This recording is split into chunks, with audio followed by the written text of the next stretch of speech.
سر ایسا کیا فارمولا ہے الیکشن کمیشن کے پاس کہ رزلٹ ایک دم جو ہے وہ ایسے چٹکی بجاتے ہیں وہ سارا کچھ چینج ہو جاتا ہے؟ سر ان کے مقدر میں لعنت ہے جو پاکستان کے 76 سالہ تاریخ میں تقریباً ہر بار ان کے مقدر میں لکھی جاتی ہے۔ اس وقت ہمیں مٹانے کی دیوار سے لگانے کی کوشش کر رہے ہیں۔ کسی ملک کی طرف سے پاکستان کے اوپر حملہ ہوتا ہے، انڈیا کی طرف سے ہوتا ہے یا کسی اور ملک کی طرف سے ہوتا ہے، تو آپ کا کیا خیال ہے کہ یہ پی ڈی ایم جا کے لڑے گی؟ بسم اللہ الرحمن الرحیم۔ السلام علیکم یو ٹی وی گلوبل کے ناظرین، میں ہوں آپ کا میزبان امان اللہ قائم خانی۔ امید کرتا ہوں کہ آپ سب خیر و عافیت سے ہوں گے۔ میرے ساتھ موجود ہیں علامہ فاروق الحسن قادری صاحب، NA 171 سے انہوں نے قومی اسمبلی کا جو ہے وہ الیکشن کنٹیسٹ کیا تھا۔ اس وقت تحریک لبیک پاکستان کے اگر رزلٹس جو ہمارے پاس ابھی تک آئے ہیں، ایک بھی قومی اسمبلی کی سیٹ جو ہے وہ تحریک لبیک پاکستان کو نہیں دی گئی یا سیٹ نہیں نکال سکے، یا کیا معاملات ہوئے ہیں؟ علامہ صاحب سے جانتے ہیں۔ سب سے پہلے سر آپ کو خوش آمدید کہتے ہیں، کیسے ہیں آپ؟ الحمدللہ جی۔ سر علامہ فاروق الحسن قادری صاحب، NA 171 سے آپ نے الیکشن کنٹیسٹ کیا، کیا سمجھتے ہیں؟ ایک تو آپ کا حلقہ بڑا خاص تھا رحیم یار خان کا، وہاں پہ کوئی دھاندلی کے کوئی معاملات تھے وہاں پہ؟ سب سے پہلے یہ بتا دیں ذرا۔ دیکھیے جی، دھاندلی چھوٹا لفظ ہے، کوئی بڑا لفظ ایجاد کیا جائے۔ کل جو کچھ ہوا ہے، ہمارے حلقے میں مخدوم جو عرصہ دراز سے مخدوم فیملی برسر اقتدار آتی ہے، اور انہی کی فیملی میں سے جو ہے وہ آتا ہے بندہ۔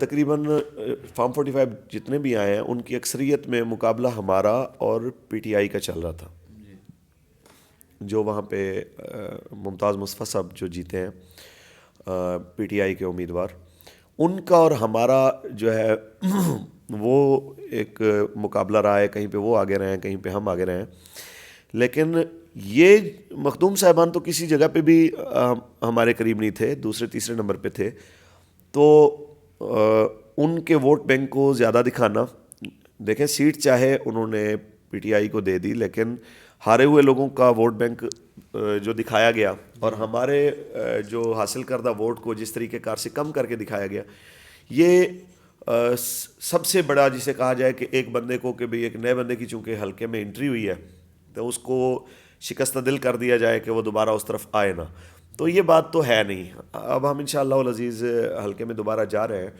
اور جس طرز سے لوگوں نے ہمارے ساتھ ہمارے اوپر اعتماد کیا، ہمیں ووٹ دیا، ان سب کا شکریہ۔ اور جن خامیوں کی وجہ سے میں سمجھتا ہوں کہ ہمارے اوپر ڈاکہ زنی ہوئی، اب نئی صف بندی کی ضرورت ہے تاکہ ان تمام دروازوں کو بند کیا جائے، تاکہ دوبارہ اگر کبھی اس طرح کی صورتحال ہو، کیونکہ مجھے نہیں لگتا کہ یہ اپنا جو آشیانہ تعمیر کیا گیا ہے یہ 5 سال نکال پائے گا۔ سال 1.5 سال میں جب ان حضرات کو بھی وہ کندھے سے اتارا جائے گا، تو پھر اگر دوبارہ الیکشن کی طرف جایا جاتا ہے تو میرے خیال میں یہ مناسب رہے گا کہ بر وقت ہی بندہ حلقے میں جائے اور قوم کو احساس دلائے اس بات کا کہ آپ اپنے ووٹ کو صحیح معنی میں استعمال کرنا بھی سیکھیں، اور ساتھ میں اس کے اوپر پہرا بھی دیں تاکہ کوئی بدمعاش اور کوئی جو ہے ظالم رات کے اندھیرے میں اس کے اوپر شب خون نہ مار سکے۔ سر بالکل سب بڑا اہم کویسچن ہے میرا کہ تحریک لبیک پاکستان قومی اسمبلی کی 5 سے 6 ایسی نشستیں تھی جہاں سے لیڈ کر رہی تھی، اور اس کے علاوہ 8 ایسی نشستیں تھیں جہاں سے سیکنڈ نمبر پر موجود تھی، لیکن اچانک ایسے معاملات ہوتے ہیں کہ مطلب کئی ایسے حلقے، جیسے اگر سب سے پہلے ہم بات کر لیں جی، چلیں NA 50 کی بات کر لیں، اٹک کی، وہاں پہ 82% جو رزلٹ تھا اس کے مطابق جو سعد رضوی صاحب لیڈ کر رہے تھے۔ سر ایسا کیا فارمولا ہے الیکشن کمیشن کے پاس کہ رزلٹ ایک دم جو ہے وہ ایسے چٹکی بجاتے ہیں وہ سارا کچھ چینج ہو جاتا ہے؟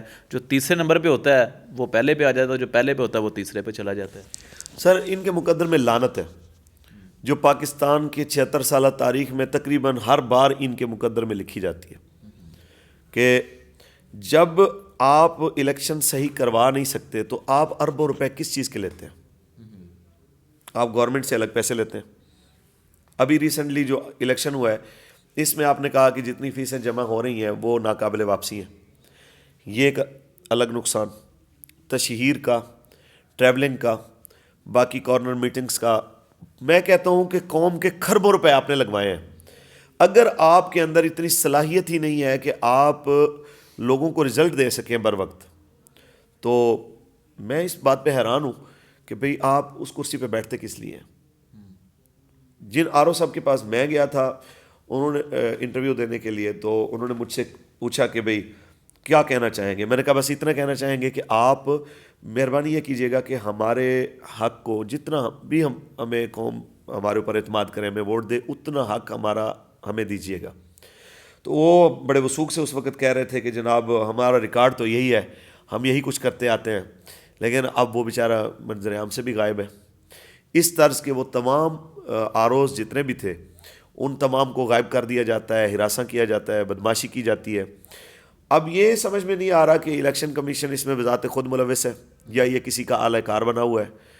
اب جو ادارے اس کے معاون ہیں وہ اس کی وجہ سے لعنت کے مستحق بنے ہیں, یا ان معاونین کی وجہ سے یہ ادارہ لعنت کا مستحق بنا ہے, یہ تو اللہ بہتر جانتا ہے. لیکن سر دست یہ ساری لعنت الیکشن کمیشن کے حصے میں آئی ہے. صحیح ہو گیا سر.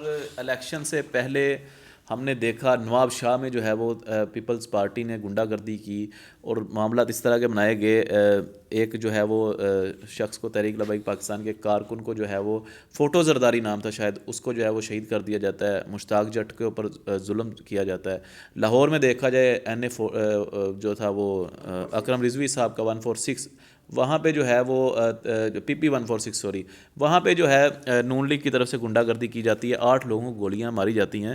ایک آپ شعر پڑھتے ہوتے ہیں, کلام ہے خون حسین کی قسم, سر اس سے کس طرح بلاتے ہیں اس تمام تر معاملے کو؟ یہ کل مجھے آپ کے وہ شعر یاد آ رہے تھے, پہلے تو وہ شعر بتا دیں اور کیا یہ سارے معاملات اس سے ملتے ہیں؟ دیکھیں جی, یہ تو کنفرم ہے کہ پی ڈی ایم کی تقریباً تمام جو بڑی جماعتیں ہیں وہ ظلم اور بربریت کے ساتھ ہی ایک عرصے سے قوم کی گردنوں پہ حکومت کر رہی تھیں. قبلہ بابا جی رحمۃ اللہ علیہ نے قوم کو جو شعور دیا اس کی وجہ سے قوم ان سے متنفر ہو کے دین کی طرف راغب ہوئی. یہ ان کو برداشت نہیں ہے کہ ان کا تسلط جس تیزی سے دیہاتوں سے, شہروں سے, قصبوں سے, گلی محلے سے ختم ہو رہا ہے, تو اس کا غصہ نکالنے کے لیے گاہے بگاہے یہ ہماری تحریک پہ ظلم و بربریت کے دروازے کھولتے رہتے ہیں. اور یہ ہے کنفرم کہ خون حسین کی قسم یہی ہے عرض کربلا, لاکھوں یزید ہیں یہاں کلمہ حق اٹھا کے دیکھیے. تو کنفرم ہے جب آپ حق بولیں گے تو پھر اس طرح کے بہت سارے جو وقت کے یزید ہیں وہ آپ کے مد مقابل آئیں گے. لیکن آپ کا امتحان اسی وقت ہوتا ہے کہ جب آپ کی جان کو, مال کو, آپ کی عزت کو, حتیٰ کہ آپ کی بقا کو بھی خطرہ ہو, پھر آپ حق کے لیے کھڑے رہیں. تو یہ ایک امتحان ہے اور انشاءاللہ تحریک لبیک نے اس سے پہلے بڑے بڑے امتحانات دیکھے ہیں. تو ہم بالکل مایوس نہیں ہیں, ہمیں مایوس کرنے کی کوشش کی جا رہی ہے لیکن ہم مایوس ہیں نہیں انشاءاللہ, اور ہوں گے بھی نہیں. انشاءاللہ ایک وقت آنے والا ہے کہ یہ جتنے لوگ اس وقت ہمیں مٹانے کی, دیوار سے لگانے کی کوشش کر رہے ہیں, تو یہی پاکستان کی بقا کے ضامن ہیں جنہیں حقیر سمجھ کر بجھا دیا تم نے. یہی چراغ جلیں گے تو روشنی ہوگی. اب اگر ملک کے اوپر آپ دیکھیں جس طرح کے حالات بن گئے ہیں تو اندازہ لگائیں کہ پاکستان کے ادارے غیر مقبول ہو چکے ہیں. اب اگر کسی ملک کی طرف سے پاکستان کے اوپر حملہ ہوتا ہے, انڈیا کی طرف سے ہوتا ہے یا کسی اور ملک کی طرف سے ہوتا ہے, تو آپ کا کیا خیال ہے کہ یہ پی ڈی ایم جا کے لڑے گی؟ یہ جا کے جناب کمان سنبھالیں گے؟ تو اس وقت بھی آپ کے میرے جیسے محب وطن لوگ ہوں گے جو اس وقت آگے آئیں گے, تو یہ کس منہ سے ہمارے پاس آئیں گے؟ میں تو وہ سوچ رہا ہوں. اور وہ جنرل حمید گل مرحوم نے کہا تھا کہ آپ مذہبی قوتوں کو جس تیزی سے دیوار کے ساتھ لگانے کی کوشش کر رہے ہیں, مجھے اس بات کا ڈر ہے کہ کہیں ایسا نہ ہو کہ آپ ہر مسجد میں جا کے ترلے ڈالیں مولویوں کے کہ کوئی خدا را کوئی جہاد پہ بات کرنے والا, اور آپ کو کوئی شاید ایک مولوی بھی نہ ملے, کیونکہ آپ نے ان سب کو جو ہے نا ان کے ڈنگ نکالنے کا جو تہیہ کیا ہوا ہے. تو ان کو اس طرز کا ماحول چاہیے کہ جس میں جہاد کی بات کرنے والا کوئی نہ ہو, غیرت دینی و ملی کی بات کرنے والا کوئی نہ ہو. اور اس وجہ سے یہ ایسی قوتوں کو ہمارے اوپر مسلط کرنا چاہتے ہیں, لیکن ہم انشاءاللہ اس نظریے پہ کھڑے ہیں جو قبلہ بابا جی نے ہمیں دیا تھا کہ انشاءاللہ پاکستان کا مطلب کیا, لا الہ الا اللہ. ہمارے اکابر اسی نعرے کے اوپر پاکستان کی جنہوں نے بنیاد رکھی تھی, ہم انشاءاللہ اسی پہ اس کی تعمیر کریں گے. سر لاسٹ کویسچن ہے, بس مجھے لاسٹ میں یہ بتا دیجیے گا کہ علامہ خادم رضوی صاحب رحمۃ اللہ علیہ ساری زندگی یہ کہتے ہوئے چلے گئے کہ پاکستان میں دین مصطفیٰ کا نفاذ ہوگا, پاکستان میں جو دین ہے وہ تخت پہ آئے گا. کیا سمجھتے ہیں دین تخت پر کب تک آئے گا, اور کیا واقع ہی پاکستان میں دین تخت پر آ جائے گا؟ دیکھیں بالکل آئے گا. یہ یقین ہے ایک مرد کلندر نے کہا ہے انشاءاللہ ضرور ہوگا، لیکن آپ نے یہ بھی فرمایا کہ اس کے لیے ہو سکتا ہے کہ سختیاں ہوں، ہم یہ بہاریں نہ دیکھیں، ہمارے بعد میں آنے والے منظر دیکھیں، لیکن اس کے لیے کسی نہ کسی کو بنیادیں تو رکھنی پڑیں گی۔ یہ کہہ کے بیٹھ جانا کہ جی بعد میں آ کے کر لیں گے، یہ تو کوئی کام نہیں ہے نا۔ وہ کسی نے کہا تھا کہ شکوہ ظلمت سے تو کہیں بہتر تھا اپنے حصے کی شمع ہی جلائے جاتے۔ وہ ایک اکیلا فرد ویل چیئر پہ بیٹھ کے خیبر سے کراچی تک، اس نے، میں کہتا ہوں کہ لاکھوں کروڑوں لوگوں کی جگہ پہ اکیلے نے کام کیا۔ اب یہ ہماری ذمہ داری ہے کہ ہم اس مشن کو آگے کس طرح لے کے چلتے ہیں۔ بالکل جی، بہت شکریہ سر۔ لاسٹ میں صرف وہ ایک شعر تھوڑا سا سنا دیجیے گا، خون حسین کی قسم۔